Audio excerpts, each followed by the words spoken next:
अंबरनाथच्या लोकनगरी मैदानात पडदे लावून अनधिकृत गाळे उभारले जात असल्याची बाब एबी फास्ट न्यूजने समोर आणली होती।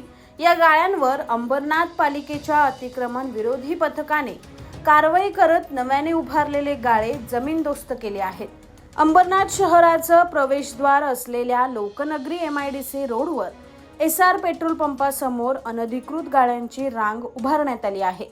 या गाळ्यांवर कारवाई होत नसताना आता याच गाळ्यांच्या शेजारी भूमाफियांनी आणखी नवीन गाळे उभारायला सुरुवात केली होती। हा प्रकार एबी फास्ट न्यूजने समोर आणला आणि लावून धरला। त्यानंतर अतिक्रमण विरोधी पथकाने बुधवारी दुपारी अचानक या ठिकाणी जाऊन नव्याने उभारले जात असलेले गाळे जमीनदोस्त केले।